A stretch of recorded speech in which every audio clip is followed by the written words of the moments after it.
446 میں آ کر شیعوں کی حکومت کو ختم کیا طغرل بیگ سلجوقی نے۔ سلجوق مسلمان ہوئے تھے محمود غزنوی کے دور میں، سلجوق ان کے بڑے کا نام تھا۔ تو ایک دفعہ محمود غزنوی نے سلجوق سے پوچھا اگر مجھے تیری مدد کی ضرورت ہو تو کتنے آدمی پیش کر سکتے ہو؟ تو اس نے ایک تیر دیا، کہا یہ ایک تیر ہے میرا، کسی کو یہ تیر بھیج کر میرے علاقے میں بھیج دو تو چند گھنٹوں میں 1,00,000 تلواریں تیرا پیرا دینے کے لیے تیار ہوں، میرے پاس اتنی طاقت ہے۔ تو یہ سلجوق کی نسل میں تھا طغرل بیگ۔ اللہ تعالیٰ نے جب عرب زوال کا شکار ہو گئے اور ضعف کا شکار ہو گئے، جیسے بڑھاپے کا کوئی علاج نہیں، جب قوموں پہ زوال آتا ہے تو اس کا بھی کوئی علاج نہیں، پھر اور قوم کو جگہ ملتی ہے۔ جیسے بڑھاپا ایک فرد پہ آتا ہے، ایسے بڑھاپا قوم پہ آتا ہے۔ قوم کا بڑھاپا جوانی میں نہیں لوٹ سکتا، جیسے فرد کا بڑھاپا جوانی کی طرف نہیں لوٹ سکتا، قوم کا بڑھاپا جوانی کی طرف نہیں لوٹ سکتا، کوئی علاج نہیں، نئی نسل کا آنا ہی علاج ہے۔ تو عرب دھل چکے تھے، 600 سال بہت ہوتے ہیں حکومت کو، اپنی صفات گم کر چکے تھے، اب نئے خون کی ضرورت تھی۔ طغرل بیگ پہلا شخص تھا جس نے آ کر اہل السنت والجماعت کو استحکام بخشا، شیعوں کی حکومت کو ختم کیا، بغداد سے، شام سے، ان سارے علاقوں سے۔ صلاح الدین ایوبی نے اسماعیلی شیعہ کی حکومت کو ختم کیا، مصر۔ العاضد ان کا آخری خلیفہ تھا۔ صلاح الدین ایوبی نور الدین زنگی رحمۃ اللہ علیہ کا پروردہ تھا، اس کا دوست تھا، اس کے دوست بھی تھا، بچہ بھی تھا اس کے سامنے، زیادہ لکھنے پڑھنے کا شوق تھا۔ پھر اللہ تعالیٰ نے اس سے کام لیا اور اس کو مصر کا گورنر بنا کے بھیجا، مصر کی مدد کے لیے بھیجا۔ تو وہاں اس نے صلاح الدین ایوبی نے وہاں ختم کیا، طغرل بیگ نے یہاں ختم کیا۔ تو پھر سلجوق جو تھے نا یہ اقتدار میں آئے، ادھر ختم ہو گئی سلطنت بنو عباس کی، مصر ایک چھوٹی سی ترکوں کی سلطنت۔ تو اللہ تعالیٰ پھر مرکزیت کے لیے ایک نظام چلایا، دو لشکر آپس میں لڑ رہے ہیں ایک میدان میں، ایک جنگلی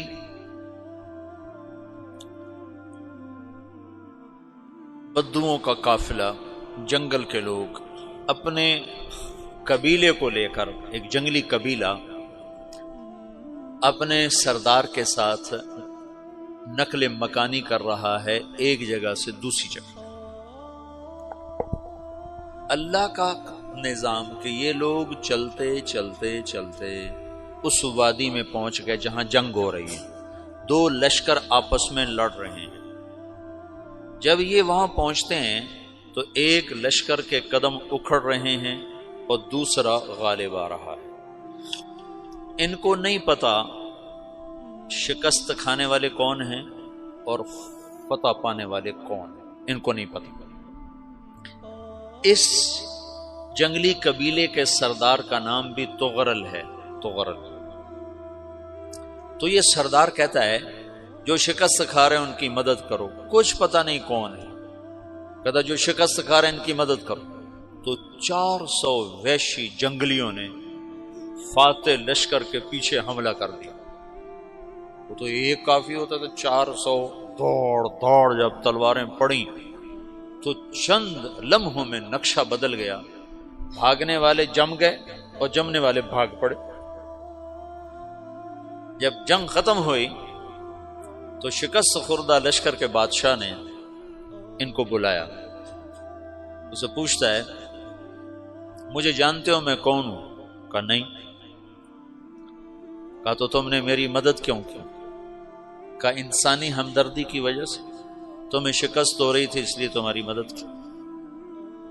پھر اس نے اپنا تعارف کرایا، میں ہوں سلیمان سلجوقی، ترکی کا بادشاہ۔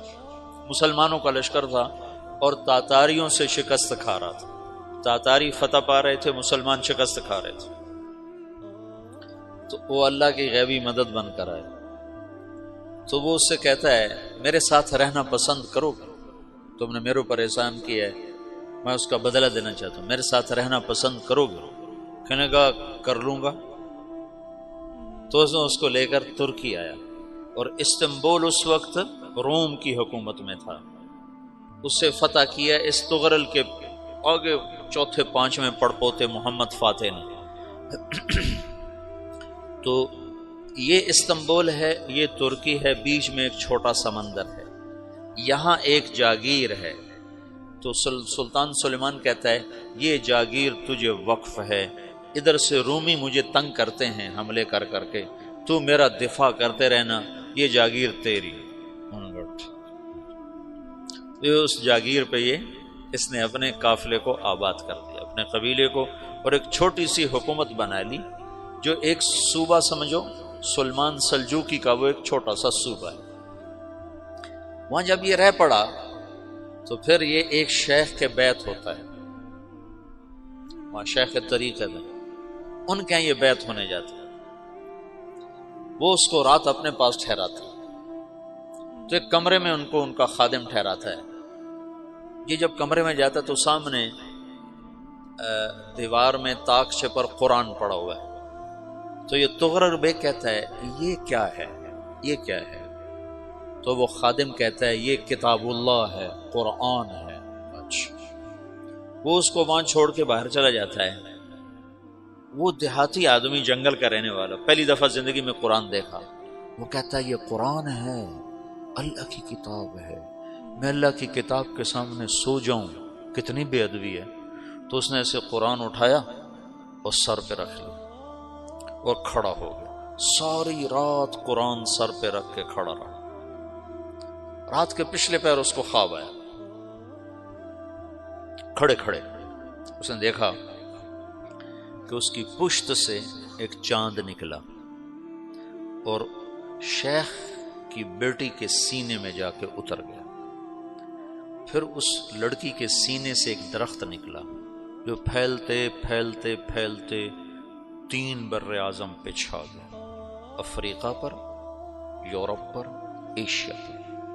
پھر اس کی آنکھ کھل گئی، وہ کھڑا ہوا ہے، تو اس نے صبح یہ خواب اپنے شیخ کو سنایا، تو انہوں نے اپنی بیٹی اس کے نکاح میں دے دی۔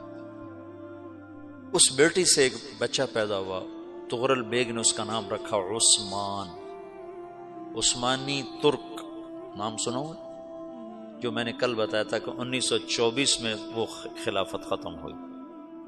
تو ایک بیٹا پیدا ہوا عثمان۔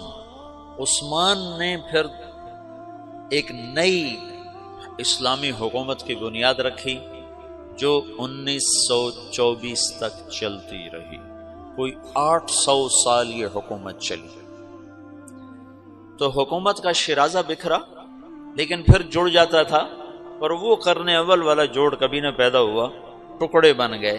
ان ٹکڑوں میں اللہ لوگ پیدا کرتا رہا جو دعوت دیتے رہے، دعوت زندہ رہی۔ جو تربیت کا نظام تصوف کے ساتھ تھا، اب وہ تبلیغ کے ساتھ